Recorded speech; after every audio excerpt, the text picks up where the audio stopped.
चला येऊ. जय किसान, नमस्कार.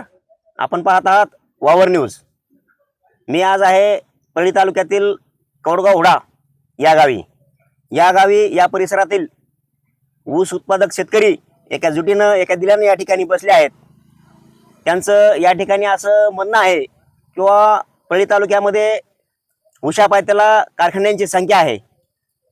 5 ते 6 कारखान्याची संख्या या ठिकाणी असताना भरमसाठ पद्धतीने त्यांनी शेतकऱ्याच्या ऊसाचं गळप या ठिकाणी केलं आणि 2025-26 हंगाम या ठिकाणी बंद झाला ऊस गाळपाचा.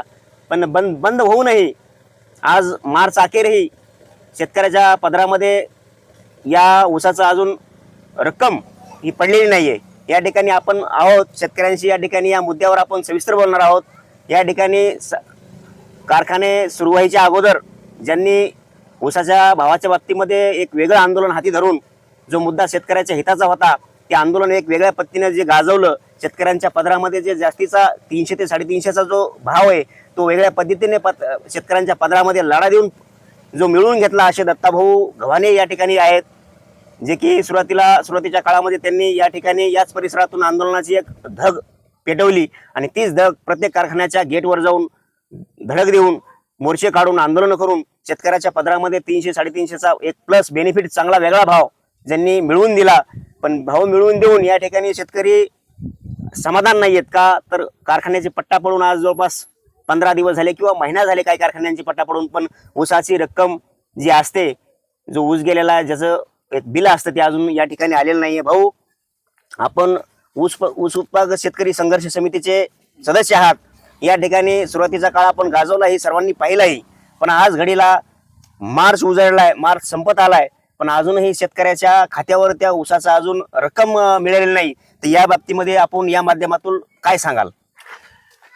ही खूप दुर्दैवी गोष्ट आहे, जे की वर्षे दीड वर्षे शेतकऱ्यांनी काबाड कष्ट करून घाम गाळून जे ऊस पिकवला आणि त्या ऊस कारखान्याला दिला, पण कारखान्याने आजपर्यंत त्या ऊसाचा मोबदला म्हणजे ते हक्काचे आमचे पैसे शेतकऱ्यांचे अजूनही दिलेले नाहीत. खऱ्या अर्थानं ते जर 15 दिवसाची मुदत असते की 15 वाड्यामध्ये पहिल्या मस्टरमध्ये कारखान्याने मस्टर टू मस्टर काढून शेतकऱ्यांच्या खात्यामध्ये पैसे जमा करणं अधिकृत असतं, पण या ठिकाणी कारखान्यांनी सर्रास लूट केलेली दिसून येते.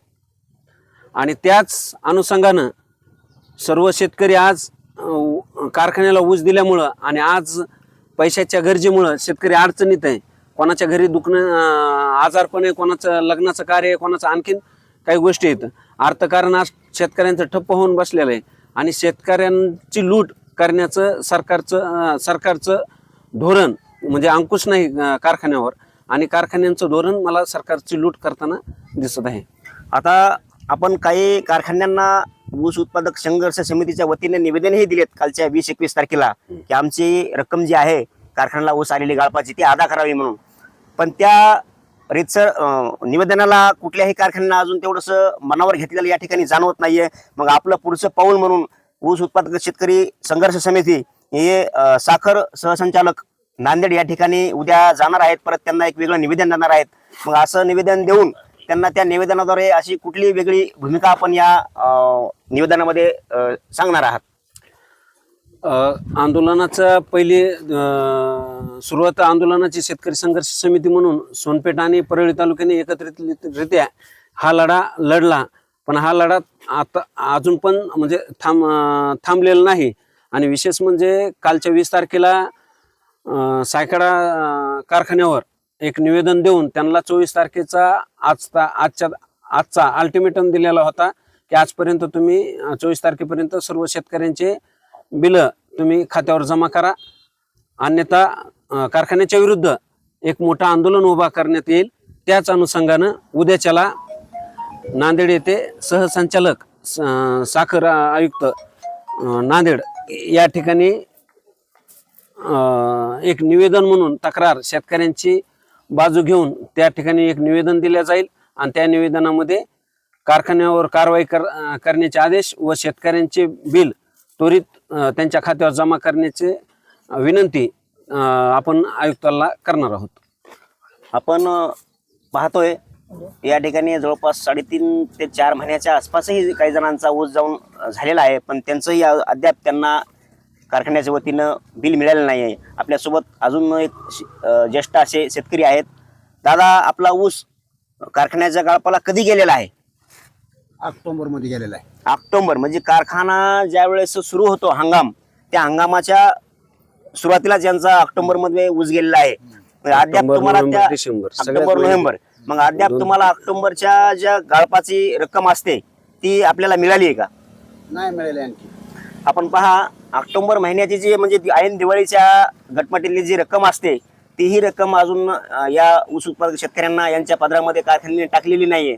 मग दादा, या ठिकाणी आपण आतापर्यंत ऊसाचा जो बिल आहे तो आलेला नाही, पण आता हे पुढचा प्रपंच जे असतो तुमचा प्रपंच किंवा ऊस गेल्यानंतर जो पुढील वर्षी ऊस चांगला यावा त्याला खत पाणी असतं, त्याला एक वेगळी मशागत असते, आणि काही तुमच्या घरात कुटुंबामध्ये लेकरं बाळ असतील, मुलं बाळ असतील, शिक्षणाचा खर्च आहे, अशा इत्यादी बाबी तुम्ही कशा भागवत आहात? सावकाराचे पैसे काढत आता खातासाठी, नगदी खात टाकायचं आता सावकाराचे पैसे काढत आम्ही. आता सावकाराचे पैसे काढून यांनी पुढल्या उत्पन्नासाठी जो मनात धरलंय किंवा पुढलं उत्पन्न आपण काढावं आणि वेगळं उत्पन्न काढून पुढील वर्षी आपला कुठेतरी कारखान्याला ऊस जाऊन अजून त्याचं बेनिफिट किंवा त्याचं रक्कम आपल्याला मिळेल, पण त्यांची पुढली आशा ही वेगळी आहे, ती आशादायी आहेत. पण आज चालू घडल्यात त्यांच्या ऊसाला जो ऊस गेलाय तो अजून त्यांचं जवळपास 5 महिन्याचं कार्यकाळ झाला असेल. या कार्यकाळातही त्यांना अजून रक्कम मिळाली नाही आहे, आणि त्यांचं म्हणणं असं आहे की जो गेलेला ऊस आहे तो गेलेला ऊस यानंतर पुढल्या वर्षी अजून कारखान्याला जावा म्हणून त्यांना खत पाणी करावं लागतं. ते खत पाण्यासाठी त्यांनी सावकाराची रक्कम काढलेली आहे व्याजानं, आणि त्याचं व्याज बुजण्याची त्यांची तयारी आहे. तरी पण कारखान्यांची अजून त्यांचं ऊस बिल देण्याची तयारी आणि मानसिकता या ठिकाणी आपल्याला जाणवत नाहीये. आता आपल्यासोबत अजून थोडे तरुण मंडळी, तरुण शेतकरी आहेत. या ठिकाणी भैयासाहेब, आपला जो ऊस कारखान्याला या ठिकाणी गेला, खरं ते सांगा. ऊस कारखान्याला गेला, अजून आपण पाहतोय की ऊस उत्पादक जो शेतकरी वर्ग आहे तो मोठ्या आशेनं आहे की आज न उद्या आमचं बिल काढतील, असे आज न उद्या करत करत जवळपास 5.5-6 महिने, काही कारखान्याला 5-5 महिने जवळपास होत आले. पण 5 महिने 4 महिनेही तुमच्या पत्रामध्ये अजून तुमच्या कामाचा, दामाचा आणि ऊसाचा भाव हे कारखान्याने जो सांगितला, वक्तव्य केलं, त्या वक्तव्यानुसार अजून तुम्हाला मिळालं नाही. आणि आपण आज अशा परिस्थितीमध्ये आहोत की आज आपल्याला आपलाच घामाचा पैसा कुठेतरी आंदोलन करून, संघर्ष करून मागण्याची वेळ आपल्यावर आली आहे. तर मग मला सांगा, तुम्ही या माध्यमातून कारखान्याला कुठल्या बाजू अजून निदर्शन आणून द्याल, आणि त्या या ऊसाच्या बाबतीत अजून तुम्ही काय वेगळं आंदोलन किंवा काही वेगळ्या तडजोडी करून तुमचे पैसे मागणार आहात? आमचा ऊस डिसेंबर महिन्यामध्ये गेलेला आहे, अजून पण बिल आलेलं नाही. आज मार्च संपत येईल आहे, तरी पण आम्ही वाट बघायलो. आज येईल, उद्या येईल, 5 तारखेपर्यंत आम्हाला आशा बिल येण्याची. सामान्य शेतकरी आहेत, फक्त आशेवरच यांनी तग धरलेली आहे, आणि यांची आशा अशी आहे की आज न उद्या आमचं बिल येईलच. पण सामान्य शेतकऱ्यांनी तग तरी किती धरावी, आणि त्या तगीला किंवा त्या आपल्या याला काही अंत असतात किंवा मर्यादा असतात, तर त्या मर्यादाही कारखान्यानं या ठिकाणी वलंडल्या आहेत, लिमिटलेस त्यांच्या मर्यादा आहेत. पण आता मला सांगा, तुम्ही या ठिकाणी पुढचा प्रपंच जो असतो किंवा जो खर्च असतो किंवा शिक्षण, या गोष्टी जे यांना आता बोललो मी, त्या तुम्ही कशा पद्धतीने भागवत आहात? माझा मुलगा 15वीला शिकायला आहे, आणि मी त्याला 50,000 रुपये यादानं काढून त्याला पैसे भरले, पुण्याला असते शिकायला. आता यांचे चिरंजीव जे की पुण्याला आहेत, त्यांचं शिक्षण चालू आहे महाविद्यालयीन. त्या महाविद्यालयीन शिक्षणाला चांगल्या मेट्रो सिटीमध्ये म्हणजे पुण्यासारख्या ठिकाणी असल्यानंतर त्यांना शिक्षणाला पैसा हा द्यावाच लागतो. त्यांनी कुठल्या तरी सावकाराचा पैसा हा व्याजानं काढून 50,000 रुपये काढून त्यांना ते पुढे दिले आहे. म्हणजे यांचा जो उत्पन्नाचा आहे, तो शेतकऱ्याचा जो पैसा आहे तो कारखानदाराकडे अलबत बसून आहे. त्या पैशाला कारखानदार व्याजही घेत असतील, पण तुम्हाला कुठेतरी तुमचीच येणारी रक्कम जी आहे ती आशा डोक्यात धरून कुणाच तरी वेगळं काढून आणले, आणि त्याला तुम्ही व्याज भरण्याची तयारी ठेवत आहात.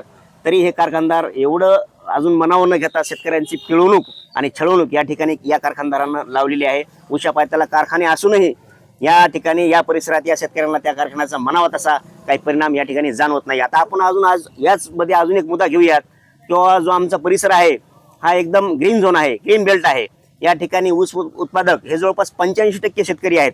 तर या ऊस उत्पादनाला कुठंतरी पाणी असतं, हे पाणी का सगळ्याकडे घरचंच नसतं, पण या ग्रीन बेल्टमध्ये आमच्या माजलगाव धरणातून आमच्या परिसरात शेतकऱ्यांना पाणी येतं. पण अशा कंडिशनमध्ये हे पाण्याचं प्रवाह जो आहे कॅनलद्वारे, पाटबंधाऱ्याद्वारे येत असतं. तर याच कंडिशनमध्ये, परिस्थितीमध्ये आज ऊसाचं बिल येत नसतानाही, पैसे अडकून बसलेला असतानाही आज पाटबंधारे विभागानं आज तगादा लावला आहे शेतकऱ्याला, किंवा आम्ही तुम्हाला पाटाचं पाणी जो देतोय या पाटाच्या पाण्याचा मोबदला आम्हाला मागील वर्ष जो आहे तो मिळावा, ते जर मोबदला तुम्ही आज घडला देत नसताल तर येणारं पाणी आम्ही तुम्हाला देणार नाहीत, असं तुमच्या पाणी वाटप संस्थेच्या चेअरमनांचं म्हणणं आहे, असं मला बरेच जण म्हणले. या ठिकाणी मला सांगा, आज तुम्हाला ऊसाचा पैसाच नाहीये, मिळालाच नाहीये, तर मग तुम्ही पाटबंधाऱ्याचे पैसे आता कोण्या स्वरूपामध्ये भरण्याची तयारी दर्शवाल? आता काल परवाच शासनाची गाडी आली ती पाटबंधाऱ्याची, तिथं आमच्या ऑफिसपाशी रानापाशी. तर ते म्हणले तुम्ही काय करा, म्हणले सगळेजण पट्टी करा, काय 1000-2000 पट्टी करा, सगळे मिळून 2,500 रुपये आम्हाला द्या, आम्ही तुम्हाला पाणी सोडू, असं ते म्हणले. काल परवा चालती गाडी. तुम्हाला वैयक्तिक बोलले? हो. आता काल परवा पाटबंधारे विभागाची गाडी येऊन गेली असं यांचं म्हणणं आहे की त्यांनी सांगितलं आहे की पैसे भरा, पैसे भरल्यानंतर तुम्ही एक वेगळा अर्ज करा, त्या अर्जामध्ये जर तुमची मागणी असेल की आम्हाला पाणी हवंय तर आम्ही तुम्हाला पाणी सोडण्याचा प्रयत्न करू. दादा, या ठिकाणी आपण पाहिलं या पाटबंधारे विभागाचं एक वेगळंच या ठिकाणी आपल्याला ऐकण्यात येते की ऊसाचे बिल आले नसतानाही त्यांचा तगादा कुठेतरी थांबलेला नाहीये. मग मला सांगा, तुम्ही याच गोष्टीवर काही वेगळा मार्ग करणार आहात का? पाणी वाटप संस्थे जे आहेत त्यांना विनवण्या वगैरे करणार आहात का? केलं तर आजपासून केलं तर तरी म्हणत आमच्या बिल महागाईचे फाडा म्हणून. हा दुहेरी मुद्दा जो आहे तो या ठिकाणी उभा राहिला आहे. एक तर आपलाच ऊस आहे, तो गेलाय, त्याचा पैसा अजून मिळाला नाही, पण ज्यांचं काही देणं पाठीमागचं आहे ते थांबायला तयार नाहीयेत. मग भाऊ, या ठिकाणी आपण हा एक मुद्दा वेगळा या ठिकाणी उपस्थित झालेला आहे, आणि अजून बरेच काही मुद्दे असतील ते घरगुती असतात, समजा शैक्षणिक, वैवाहिक, त्या गोष्टी तर असतातच, पण अजून सरकार इकडून तर कारखान्यावर दबावही द्यायला तयार नाही, किंवा यांची बिलं द्या, आम्हाला यांच्याकडून वसुली करायची आहे. पण या गोष्टीला कुठं तुम्ही कसा मार्ग काढाल? त्या ह्या मुद्द्यामध्ये दुसरा एक मुद्दा आहे, किंवा आता पाटबंधारे विभागानं जसं पाण्याच्या पानपट्टीसाठी शेतकऱ्याकडे तगादा लावलाय, तसंच आता जे विद्युत महामंडळ आहे आपलं, त्यानं पण वीज बिलासाठी मोटरा बंद आणि डिप्या बंद ठेवण्याच गावगाव ठेवत आहेत, व शेतकऱ्याकडून शक्तीची वसुली सध्याला त्यांचीही चालू आहे. आणि शेतकऱ्यांना कसल्याही स्वरूपात आपला ऊस जोपासायचा आहे. गेल्याला ऊस तर गेलाय, पण त्याचं बिल नाही आलं, पण बिलाचं पुढचं होईल काही, पण शेतामध्ये नगदी जे आपलं पीक आहे ते पीक जोपासणं गरजेचं आहे. यासाठी शेतकरी तडजोड करण्याच्या प्रयत्नात आहेत, आणि प्रत्येक शेतकरी सावकाराच्या दारात आज जात आहे, आणि या सगळ्या गोष्टीची तडजोड करून त्याला ऊस जोपासण्यासाठी या गोष्टी करत आहे. आता याच गोष्टी या ठिकाणी आपल्याला उद्भवल्या, या गोष्टीचं भयानक असं वास्तव या ठिकाणी आपल्याला जाणवत आहे की जे की आपण आतापर्यंत मुद्दा घेतला की कारखान्यांना बिलं दिले नाहीत, पण दुसरा मुद्दा लागून असा आला की पाटबंधारे विभाग थांबायला तयार नाहीये. आणि तिसरा एक अजून असा मुद्दा आहे, जे औष्णिक विद्युत केंद्र आहेत, जो काय समजा या ठिकाणी MSCB आहेत, या ठिकाणी या शेतकऱ्यांना अजून त्यांचा वेगळा तगादा आला की तुम्हाला लाईट पाहिजे असेल वेळेवर तर लाईट भरणाचं जो बिल आहे तो तुम्हाला भरणा करावा लागेल. आता या समस्या थांबायला तयार नाहीत, आणि अजून घरगुती समस्या तर वेगळ्याच असतात. भैया, आपल्या या ठिकाणी कुठल्या कारखान्याला ऊस गेलाय आणि बिल आले का वेळेवर? ऊस गेलाय सायकडे कारखान्याला, जवळजवळ 2-2.5 महिने झालं ऊस जाऊन, बिल काय अजून आलेलं नाही. पण आता सध्या कसं झालंय, बोरची समजा बोरचं पाणी कमी झालंय, तर पाटाला पाणी घेण्यामुळे पट्टी भार म्हणते, लाईटमुळे पण पट्टी भार म्हणते. अनंत अडचणी असतात, त्यांची पैसे भरायचे, बिलच आलेलं नाहीत. मग मला सांगा, तुम्हाला पाण्यासाठी पट्टी मागतायत, लाईटसाठी पट्टी मागतात, मग या लाईटच्या आणि पाण्याच्या पट्टीसाठी आपल्याकडे आहेत का पैसे भरण्यासाठी? पैसे आता थोडेफार असते सगळं, जो समजा असं नसते, असं काय नसते ना. आता अडचणी भरपूर आहेत ना, दवाखान्यात, किराणा आहे, दुकानेत.